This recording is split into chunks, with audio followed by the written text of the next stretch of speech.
They say a wedding is supposed to be the happiest day of a woman's life. But for me, it turned into a battleground of loyalty, guilt, and family secrets. When I announced my engagement, I braced myself for the usual wedding chaos. Arguments about flowers, the seating chart, or maybe which cousin should make the guest list. But none of that mattered. My storm came from a single decision. I refused to let my biological father walk me down the aisle. To outsiders, it probably sounds like a cruel betrayal. After all, isn't that tradition? Isn't that a father's right? But what happens when the man who abandoned you tries to claim that right years later? When I was 5 years old, my dad walked out of our lives. He didn't just leave my mom. He left me too. One day he was there, reading me bedtime stories and promising to take me to the park.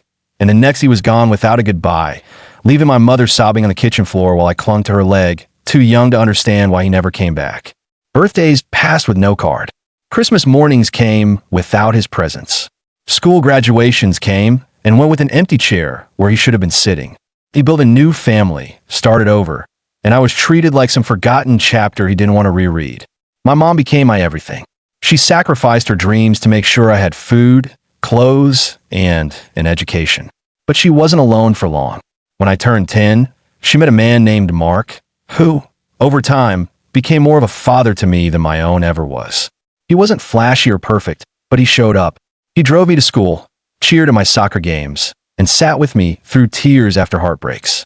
When I got accepted into college, it was Mark who hugged me first, tears in his eyes, whispering, "I'm proud of you, kid." To me, Mark is dad. And so, when I got engaged, the choice of who would walk me down the aisle was obvious. But life has a way of stirring up the past when you least expect it. When word of my engagement spread, something I never anticipated happened. My biological father resurfaced. After 15 years of silence, he suddenly appeared, calling me as if we had spoken yesterday. At first, I didn't even recognize the number, and when I answered, I nearly hung up the second I heard his voice. My heart sank, and memories I'd buried came rushing back. He said he had heard about my wedding from relatives, and that he wanted to make things right.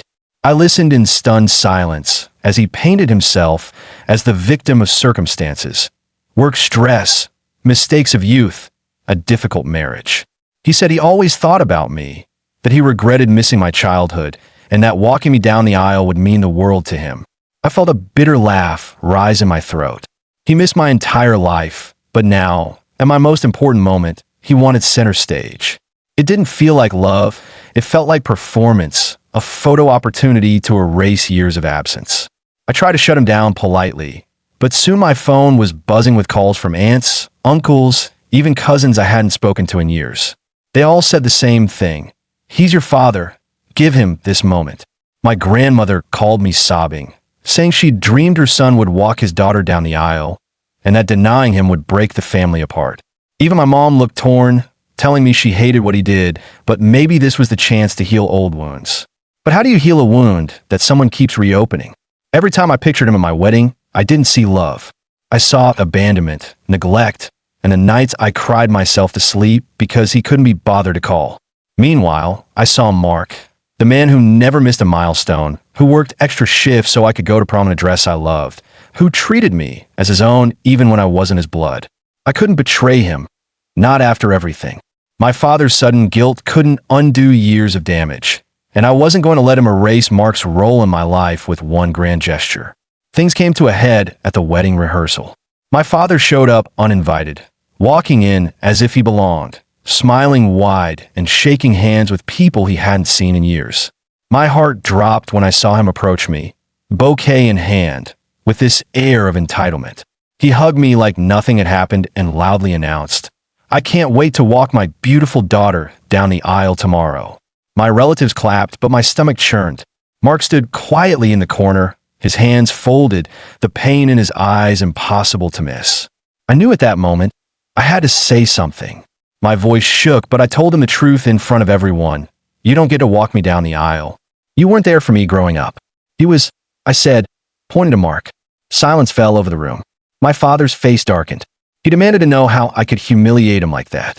Relatives gasped, aunts whispered, and one uncle even accused me of being disrespectful. I stood my ground. I told him walking me down the aisle wasn't a right. It was an honor, and he hadn't earned it. The air was thick with tension as my father stormed out, slamming the door behind him. Some relatives left with him, muttering about how ungrateful I was. My grandmother wept openly, calling me heartless. I felt guilt clawing at me, but when I looked at Mark, I saw tears glistening in his eyes, not of anger, but of quiet gratitude. For once, I had chosen him, the man who chose me long ago.